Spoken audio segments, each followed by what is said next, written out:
Solid 3 the legend of dragon king के इस episode की शुरुआत में हम देखते हैं कि जैसे ये कंडक्टर यहाँ पे आता है तो ये कहता है कि हेलो, मैं इस ट्रेन का कंडक्टर हूँ, बताइए मैं आपके लिए क्या कर सकता हूँ। जबकि ये सोचता है कि क्या ये वही लेजेंडरी 6 रिंग स्प्लिट एम्परर है। मैंने तो बिल्कुल भी नहीं सोचा था कि ये इतना ज्यादा यंग होगा। और तभी वू चांगकोंग जो होता है साउंड बैरियर से बना देता है और इसे देख के कंडक्टर कहता है कि आखिर ये कैसा स्पेस है, आसपास का जितना भी सराउंडिंग साउंड है वो पूरी तरीके से कट ऑफ हो चुका है। और वू चांगकोंग कहता है कि मेरा जो डिसिपल है वो डीप मेडिटेशन की स्टेट में जा चुका है, तो मुझे मालूम नहीं है कि आखिर कितना लंबा समय लग जाएगा इसके डीप मेडिटेशन में, लेकिन हम इसे किसी भी हाल में इंटरप्ट नहीं कर सकते हैं। तो बाद में जब तुम्हारी ट्रेन हेवन डुओ सिटी पहुंच जाएगी तो क्या तुम उसको भी पार करके आगे जाना जारी रखोगे? और क्या ऐसा नहीं हो सकता है कि हेवन डुओ सिटी में ही थोड़े ज्यादा लंबे समय के लिए रुका जाए? तो ट्रेन कंडक्टर भी कहता है कि हम सिर्फ हेवन डुओ सिटी में एक पूरा दिन रुकेंगे, जिसके बाद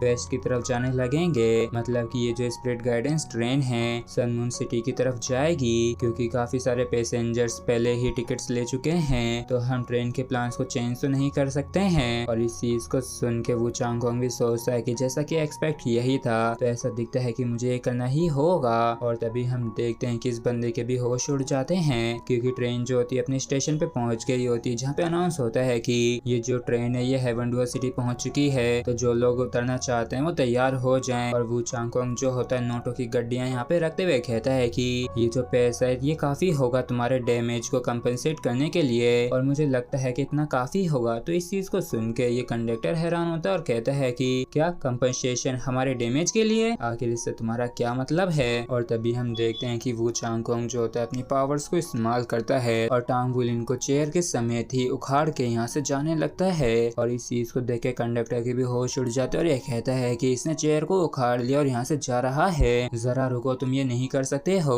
और तभी यहाँ पे अलार्म बजने लगता है और अनाउंस होता है कि यहाँ पे कोई पब्लिक प्रॉपर्टी को नुकसान पहुंचा रहा है। तो यहाँ पे तुरंत ही split guidance train station police officers assemble होने लगते हैं, जो कि वू चांगकोंग को यहाँ पे रोकने के लिए आ गए होते हैं। और वो लोग इससे कहते हैं कि मूव मत करना सर, आपने ट्रेन के इंफ्रास्ट्रक्चर को डैमेज किया है, और उससे भी बढ़कर हमें इस चीज पे शक है कि आप इस बच्चे को किडनैप कर रहे हैं, इसलिए प्लीज आप हमारे साथ आइए हमारी इन्वेस्टिगेशन में मदद करने के लिए। तो वू चांगकोंग भी कहता है कि ठीक है, लेकिन एक काफी ज्यादा शांत से रूम को अरेंज करिए। जबकि इसका कंडक्टर जो होता है ये भी हैरान परेशान होते हुए सोचता है कि ये वाकई में काफी अच्छी बात है जो इसने रेजिस्ट नहीं किया। जबकि वू चांगकोंग कहता है कि और हाँ, कुछ खाना पीना भी ले आना। तो ये बंदा भी घबराते हुए कहता है कि देखिए, मैं प्यार से ईमानदारी से पूछ रहा हूँ, क्या तुम सच में एक 6 रिंग वाले स्प्लिट एम्परर हो? तो इस चीज को सुन के वू चांगकोंग जो होता है तुरंत ही अपनी 6 स्प्लिट रिंग्स को रिलीज करने लगता है। तो इस चीज को सुन के इस बंदे के भी होश उड़ जाते हैं, काफी ज्यादा डर जाता है, घबरा जाता है, सहम जाता है और सोचता है कि ये तो सच में एक 6 रिंग स्प्लिट एम्परर है। और ना सिर्फ इतना बल्कि उनमें से 2 तो 10,000 ईयर ब्लैक स्प्लिट रिंग्स हैं, और ना जाने कितने ही लोग होंगे जो कि इस चीज को अपनी पूरी जिंदगी में नहीं देख पाते हैं। और क्या तुम लोग जानते हो कि एक 7 रिंग स्प्लिट सेज जो है वो सेकंड टायर सिटी के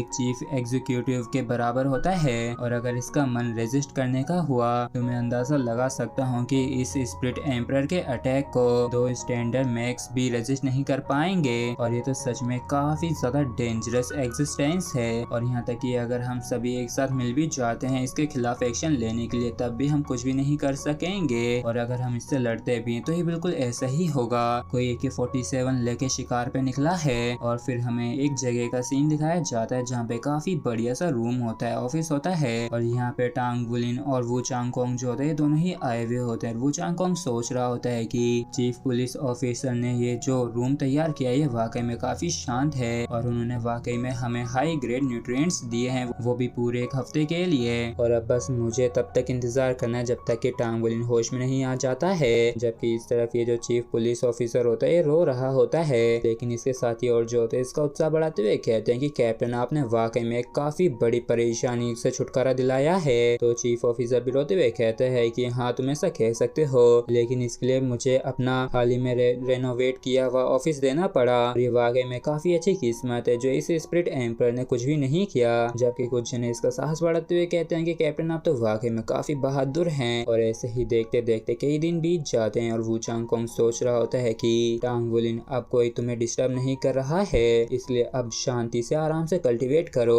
और तुम्हारी जो मार्शल स्पिरिट है, स्पिरिट पावर है, ब्लड है, बॉडी है, सब कुछ डीप मेडिटेशन में मर्ज हो रहा है। और फिर हमें काफी समय बाद का सीन दिखाया जाता है जहाँ पे टांगुलिन को फाइनली होश आ गया होता है और ये अंगड़ाइयां लेते हुए कहता है कि वाकई में काफी ज्यादा कंफर्टेबल लग रहा है और मेरी पूरी की पूरी बॉडी काफी खुश लग रही है। जबकि वो चांगकोंग कहते हैं कि आखिरकार तुम उठ ही गए, आखिर कैसा महसूस हो रहा है। तो टांगुलिन भी कहता है कि वाकई में काफी ज्यादा खुशी महसूस हो रही है और ऐसा महसूस हो रहा है जैसे कि अगर मैं अपनी स्पिरिट स्किल और गोल्ड ड्रैगन क्लो को इस्तेमाल करता हूँ तो इनको इस्तेमाल करने का जो ड्यूरेशन होगा पहले से ज्यादा होगा। लेकिन आखिर मुझे ऐसा क्यों महसूस हो रहा है जैसे कि मेरी जो स्पिरिट पावर है वो पहले से कम है। तो वो चांगकोंग बताते हैं कि ऐसा इसलिए क्योंकि तुम्हारी जो स्पिरिट पावर है वो काफी ज्यादा सॉलिड हो गई है। तो इस चीज को सुनकर टांगुलिन भी कहता है कि अरे हाँ, मुझे बिल्कुल ऐसा ही महसूस हो रहा है। और क्या स्पिरिट गाइडेंस ट्रेन जो है अभी तक स्टेशन पे नहीं पहुंची है? आखिर ये कौन सी जगह है? आखिर हम लोग कहाँ हैं? और आखिर इस रूम में ये ट्रेन की चेयर कैसी है? तो वो चांगकोंग भी कहता है कि इन सारी चीजों के बारे में चिंता मत करो। और तभी टांगुलिन के पेट में गुड़गुड़ होने लगती है। तो ये कहता है कि मुझे वाकई में काफी भूख लग रही है। तो टीचर भी कहते हैं कि हाँ, तुम वाकई में पूरे एक हफ्ते से काफी डीप मेडिटेशन में थे तो तुम पक्का काफी ज्यादा भूखे होगे। और देखो यहाँ पे काफी सारा खाना और नरिशमेंट्स हैं, तो चलो सबसे पहले ना थोड़ा खा लो, जिसके बाद मैं खुद तुम्हारी मदद करूंगा।